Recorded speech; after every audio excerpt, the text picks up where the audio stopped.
नमस्कार. मालिकेच्या पुढील काही भागांमध्ये आपल्याला खूपच जबरदस्त असा ट्विस्ट पाहायला मिळणार आहे.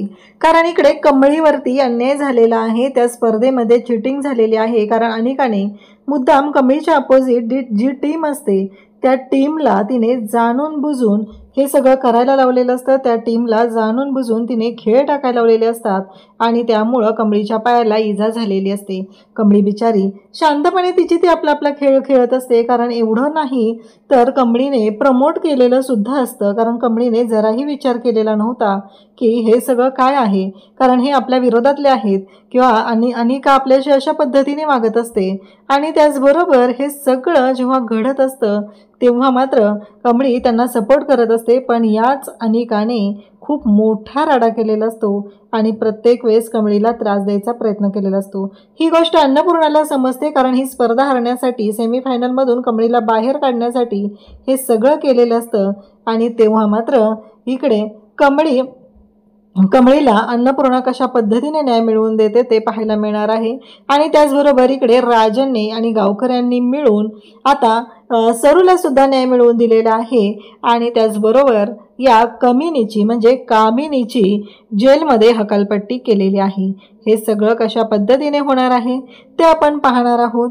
आणि त्याचबरोबर हे सगळं ज्या पद्धतीने घडणार आहे त्यासाठी हा व्हिडिओ शेवटपर्यंत पहा. त्याचबरोबर चॅनलवरती नवीन असाल तर नक्की चॅनलला सबस्क्राईब करा आणि व्हिडिओला लाईक करा बरं का. कारण नक्की काय काय होणार आहे आणि त्याचबरोबर उद्यापासून कमळी या मालिकेचे डेली अपडेट्स आपल्याला या चॅनलवरती पाहायला मिळतील संध्याकाळी 10 वाजता.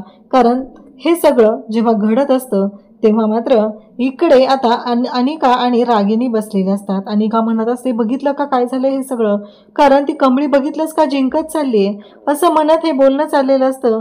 आणि तेव्हा मात्र इकडे कमळी जिद्दीनं खेळत असते. कमळीचं फक्त एवढंच चालू असतं की नाही आपल्याला जिंकायचं आहे या गोष्टीसाठी कमळी खेळत असते. पण या अनिकाचं मात्र तसं नाही. अनिकाला जिंकायचं तर आहेच पण कमळीला हरवायचं आहे त्यासाठी हे सगळं चाललेलं असतं. त्याचबरोबर इकडे पाहायला मिळतं की जेव्हा या सगळ्या गोष्टी घडत असतात तेव्हा मात्र इकडे ऋषी आणि त्याचबरोबर वहिनी दोघंही हा खेळ जो आहे तो पाहत असतात. म्हणजे ते दोघंही मोबाईलवरती हे सगळं पाहत असतात. ऋषी म्हणत असतो नाही तिथं स्पर्धेमध्ये प्रॉब्लेम झालेला आहे. कारण कमळीच्या पायामध्ये खिळा टोचलेला आहे हे बघितले आपण आत्ता. आणि हे सगळं काय घडतंय अशा पद्धतीने म्हणजेच आपल्याच कमळीच्या बाबतीत हे सगळं घडतंय या गोष्टीचं वाईट वाटलेलं असतं. आणि तेव्हा मात्र इकडे पाहायला मिळतं की तो म्हणतो की नाही मला काहीतरी केलं पाहिजे. इकडे कमळीच्या पायाला लागलेलं असतं आणि कमळी मात्र म्हणत असते की नाही हे काहीतरी घडलेलं आहे. कारण आपली टीम आऊट होऊ शकत नव्हती. कारण कमळी कशी खेळते हे सगळ्यांनाच माहिती आहे.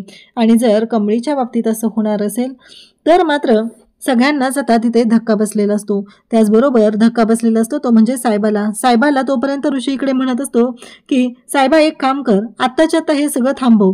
जर तू हे थांबवू शकला नाही तर खूप अवघड होणार आहे. कारण हे सगळं थांबवणं खूप गरजेचं आहे. साहेबा हे सगळं थांबव असं म्हणत तो थांबवायला सांगत असतो. आणि तेव्हा मात्र ऋषी म्हणत असतो की मी येतोय तिकडे. तेव्हा वहिनी आणि साहेबा दोघंही सांगू लागतात की नाही असं नाही करता येणार आपल्याला.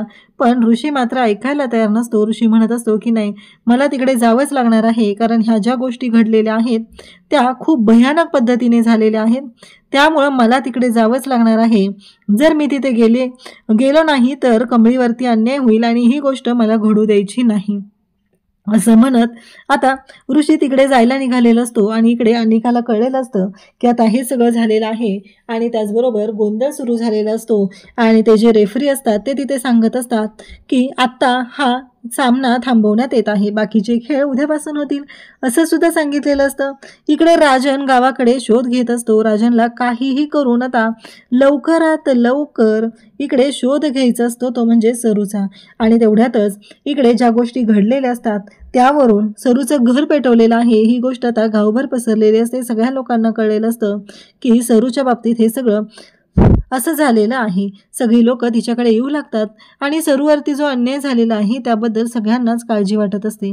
तेव्हा मात्र आता इकडे कमळी त्याचबरोबर अनिका दोघीही कमळी आणि त्याचबरोबर निंगी दोघीही बोलत आहेत. आणि इकडे अनिकाला आता टेन्शन आलेलं आहे. अनिका म्हणत असते की काय करायचं आई, मला ना कळतच नाहीये नक्की काय केलं पाहिजे, असं अनिका बोलत असते. तेव्हा मात्र तिची आई तिला सांगत असते की शांत हो. आणि त्याच वेळी इकडे पाहायला मिळतं ते म्हणजे आता गुंडांना घेऊन निघालेली आहे ती कामिनी आणि तिने जाऊन घराला आग लावलेली असते, ते घर पेटवलेलं असतं. या सगळ्या गोष्टी तिने केलेल्या असतात. गावकरी मात्र पिसळलेले असतात. गावकऱ्यांना खूप राग आलेला असतो. या सगळ्या गोष्टी आपण पाहत आहे. आता कामिनीला खूप आनंद झालेला असतो. कामिनीला असं वाटत असतं की आपण जग जिंकलं आहे. पण यामध्ये जग जिंकलेलं नसतं तर कामिनी आता स्वतः तोंडावर पडलेली असते. आणि इकडे सरूला मात्र न्याय मिळणार असतो. सरूच्या बाबतीत पॉझिटिव्ह गोष्ट घडणार असते, कारण सरूला इतक्या वर्ष सरूवर अन्याय झालेला असतो आणि सरूला न्याय मिळणार असतो. सगळे गावकरी येतात. कामिनी मात्र पळून जायचा विचार करत असते. सगळे गावकरी येतात आणि सगळे गावकरी आल्यानंतर तिला म्हणत असतात की कुठे चाललात तुम्ही, तुम्ही आमच्या गावातल्या महिलेवरती अन्याय केलेला आहे, घर त्यांचं जाळलेलं आहे आणि आता तुम्ही पळून जायचं बोलत आहात, हे सगळं काय चाललेलं आहे, असं म्हणत आता इकडे कामिनीला तिथं अडकवलं जातं आणि कामिनीच्या बाबतीत हे सगळं बोलणं सुरू असतं. सरू मात्र बिचारी घाबरलेली असते. सरू घाबरते यासाठी की फक्त कामिनीच नाही, कामिनीचा आत्ताचाच प्रॉब्लेम नाही तर सरूला भीती वाटत आहे, ती म्हणजे आपल्या कमळीच्या जीवाला धोका निर्माण होऊ शकतो. ही बाई पुन्हा आलेली आहे आणि आता पुन्हा त्रास देण्यासाठी आलेली आहे. या गोष्टीचा त्रास इकडे सरूला होत असतो. तेव्हा बंड्या तिथे येतो आणि म्हणतो की काके काळजी करायची नाही ग तू, सरू काकी मी आहे ना सोबत तुझ्या, तू अजिबात काळजी करू नको, काही होणार नाहीये, आपण सगळेजण मिळून हे सगळं बघूया काय होतंय ते. त्याचबरोबर इकडे आता कमळीला हाच काय त्रास झालेला असतो. ही गोष्ट अन्नपूर्णाला ऋषीने सांगितलेली असते आणि अन्नपूर्णा मात्र आता ऋषीला म्हणत असते की काळजी करू नकोस.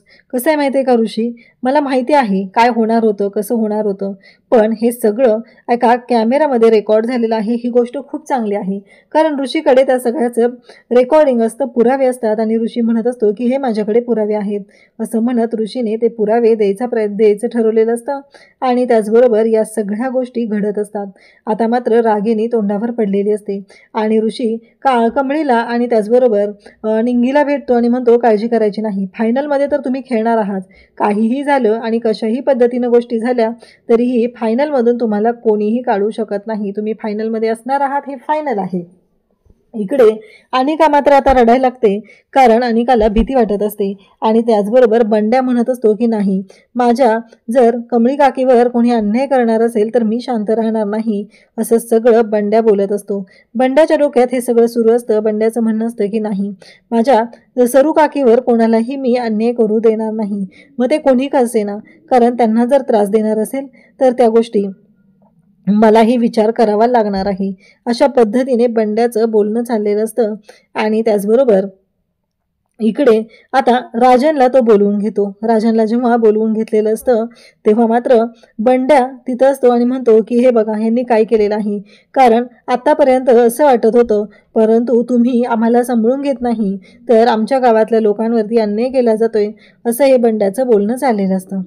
तेव्हा मात्र आता राजनला खूप राग येतो. राजन पोलिसांना बोलवतो आणि म्हणतो की आत्या, तुझ्याकडून मला ही अपेक्षा नव्हती, तू असं काय वागशील आणि असा काय गोंधळ घालशील हे मला कधीच वाटलेलं नव्हतं, पण तू आज ज्या पद्धतीने वागलेली आहे, तू जे काय केलेलं आहे ना ते मला अजिबात पटलेलं नाही आणि आता हे सगळं जे काही घडलेलं आहे ते फक्त तुझ्यामुळं घडलेलं आहे. आणि इकडे अनिकाची वाट लावायला तर कमळी सज्जच आहे. ट्रॉफी तर कमळी जिंकणार आहे, पण अन्नपूर्णामुळे कमळीला खेळण्यासाठी एक संधी मिळालेली आहे आणि कमळीचे आयुष्य आता तिथे उजळणार आहे. हे सगळं आपल्याला आजच्या या व्हिडिओमध्ये पाहायला मिळणार आहे. त्याचबरोबर पुढे आपण पाहणार आहोत की नक्की स्पर्धा जिंकल्यानंतर आणि इकडे राजन आणि सरूची भेट झालेली आहे, पुढे काय होणार आहे ते आपण पाहणार आहोत. अशाच अपडेटसाठी चॅनलशी कनेक्ट राहा. थँक्यू.